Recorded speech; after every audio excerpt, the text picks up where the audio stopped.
I'm okay, I'm fine. Kincana, Kincana, teng neng neng neng neng. Ku menahan rasa sakit, rasa sakit. Few moments later.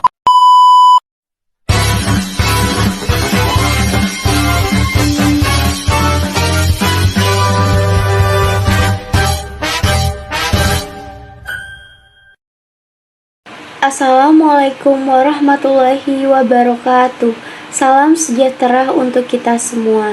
Di sini, saya dan kelompok saya ingin memaparkan materi tentang program bimbingan dan konseling belajar. Selanjutnya, saya akan memperkenalkan anggota kelompok saya yang beranggotakan: yang pertama ada Mutiara Erlita Romli, yang kedua Rahma Izzatul Jannah, yang ketiga Amanda Putri Humayroh, yang keempat ada Serawati, yang kelima saya sendiri Dela Triwahyuni sebagai moderator, yang keenam ada Lutfi Nurul Karomah, dan yang ketujuh ada Afika Septiani Hapsari. Artian program dan bimbingan konseling. Program bimbingan konseling adalah suatu kegiatan bimbingan dan konseling yang dilaksanakan pada periode tertentu. Program ini memuat unsur-unsur yang terdapat dalam berbagai ketentuan tentang pelaksanaan bimbingan dan konseling dan diorientasikan pada pencapaian tujuan kegiatan bimbingan dan konseling. Program bimbingan dan konseling disusun oleh guru bimbingan konseling. Meskipun program bimbingan konseling disusun oleh guru bimbingan konseling, namun dalam pelaksanaannya guru bimbingan konseling harus dapat melibatkan seluruh warga sekolah. Maka bisa dikatakan program bimbingan konseling bukan milik guru bimbingan konseling saja, namun milik seluruh warga sekolah. B. Waktu layanan bimbingan dan konseling adalah waktu yang disediakan oleh sekolah untuk menyelenggarakan layanan bimbingan dan konseling. Waktu layanan bimbingan dan konseling dapat berupa jam pelajaran, jam kerja, atau waktu khusus yang telah ditetapkan oleh sekolah.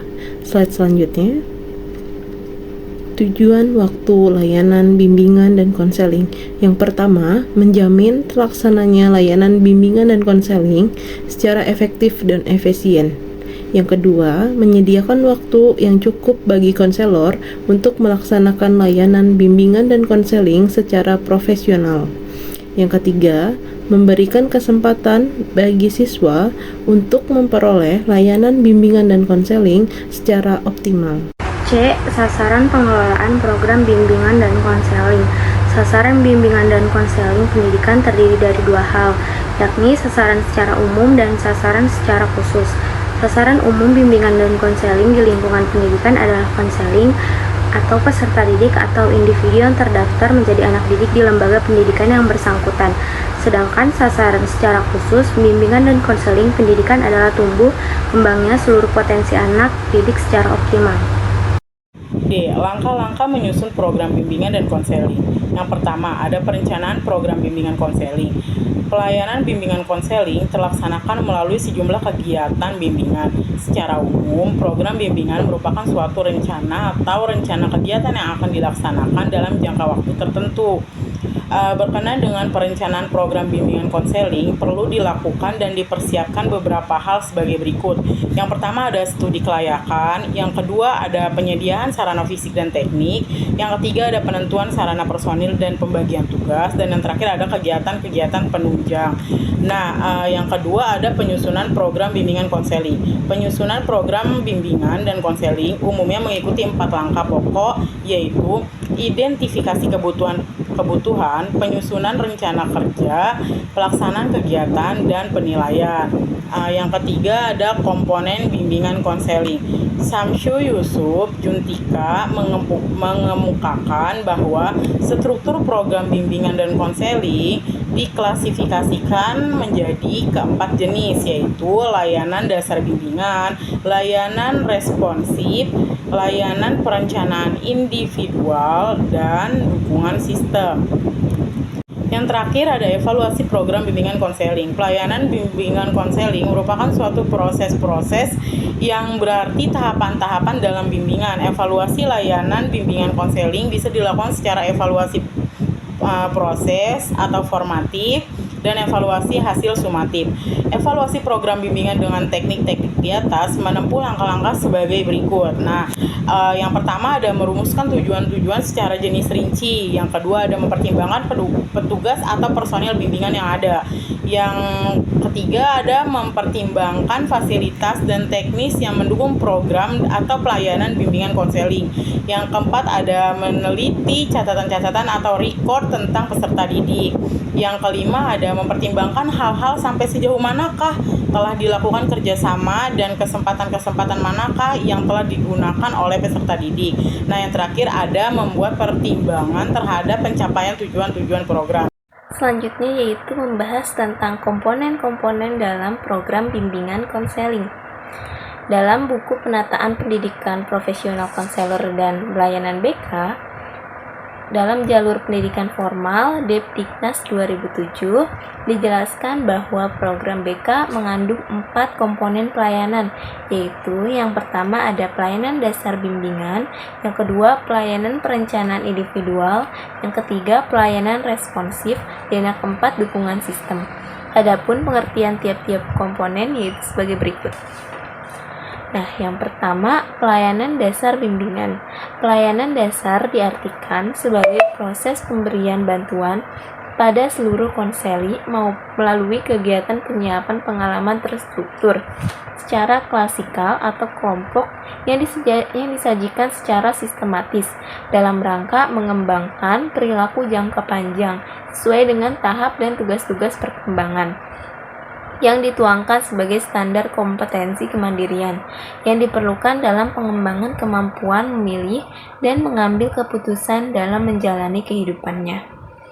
Pelayanan ini bertujuan untuk membantu semua konseli agar memperoleh perkembangan yang normal, memiliki mental yang sehat, dan memperoleh keterampilan dasar hidupnya, atau dengan kata lain membantu konseli agar mereka dapat mencapai tugas-tugas perkembangannya. Untuk mencapai tujuan tersebut, fokus perilaku yang dikembangkan menyangkut aspek-aspek pribadi, sosial, belajar, dan karir. Yang kedua yaitu pelayanan responsif. Pelayanan responsif merupakan pemberi bantuan kepada konseli yang menghadap kebutuhan dan masalah yang memerlukan pertolongan dengan segera. Sebab jika tidak segera dibantu dapat menimbulkan gangguan dalam proses pencapaian tugas-tugas perkembangan. Nah, tujuan pelayanan responsif adalah membantu konseli agar dapat memenuhi kebutuhannya dan memecahkan masalah yang dialaminya atau membantu konseli yang mengalami hambatan, kegagalan dalam mencapai tugas-tugas perkembangannya. Fokus pelayanan responsif ini bergantung kepada masalah atau kebutuhan konseli. Misalnya, masalah lainnya adalah yang berkaitan dengan berbagai hal yang dirasakan mengganggu kenyamanan hidup atau menghambat perkembangan diri konseli karena tidak terpenuhi kebutuhannya atau gagal dalam mencapai tugas-tugas perkembangan. Masalah atau gejala perilaku permasalahan ini yang mungkin dialami konseli diantaranya yang pertama misalnya merasa cemas tentang masa depan, yang kedua merasa rendah diri, yang ketiga berperilaku impulsif atau kekanak-kanakan atau melakukan sesuatu tanpa mempertimbangkannya secara matang, yang keempat membolos dari sekolah atau madrasah, yang kelima malas belajar, yang keenam kurang memiliki kebiasaan belajar yang positif, 7 kurang bisa bergaul, 8 prestasi belajar rendah, 9 malas beribadah, 10 masalah pergaulan bebas atau free sex, 11 masalah tawuran, 12 manajemen stres, dan 13 masalah dalam keluarga. Yang ketiga yaitu perencanaan individual. Perencanaan individual diartikan sebagai bantuan kepada konseli agar mampu merumuskan dan melakukan aktivitas yang berkaitan dengan perencanaan masa depan berdasarkan pemahaman akan kelebihan dan kekurangan dirinya, serta pemahaman akan peluang dan kesempatan yang tersedia di lingkungannya. Perencanaan individual ini bertujuan untuk membantu konseli agar memiliki pemahaman tentang diri dan lingkungannya, mampu merumuskan tujuan, perencanaan, atau pengelolaan terhadap perkembangan dirinya, baik menyangkut aspek pribadi, sosial, belajar, maupun karir, dan dapat melakukan kegiatan berdasarkan pemahaman, tujuan, serta rencana yang telah dirumuskannya. Fokus pelayanan perencanaan individual ini berkaitan erat dengan pengembangan aspek akademik, karir, dan sosial pribadi. Yang keempat yaitu dukungan sistem.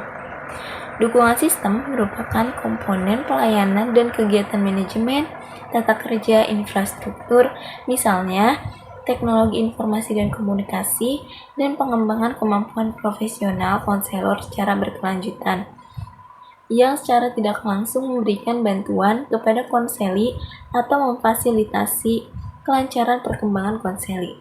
Program ini memberikan dukungan kepada konselor dalam memperlancar penyelenggaraan pelayanan di atas.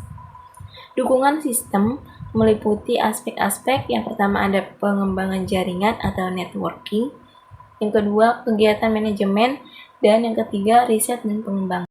Selanjutnya yang F ada evaluasi program bimbingan konseling atau akademik.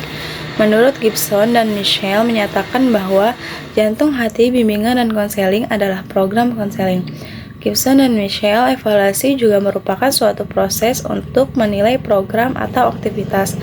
Menurut Gronlund dan Lin mengungkapkan bahwa evaluasi adalah suatu proses yang sistematis dari pengumpulan, analisis, dan penafsiran data atau informasi untuk menentukan tingkat ketercapaian tujuan pelajaran yang diterima oleh peserta didik. Selanjutnya, menurut Cronbach dan Stuflenbem, evaluasi program adalah upaya menyediakan informasi untuk disampaikan kepada pengambil keputusan. Penilaian yang diberikan terletak pada kondisi suatu program tertentu dengan menggunakan standar dan kriteria yang ada di dalam kerangka kerja program BK komprehensif. Sekian presentasi dari kelompok kami. Maaf bila banyak salah kata, kurang lebihnya mohon maaf. Wassalamualaikum warahmatullahi wabarakatuh.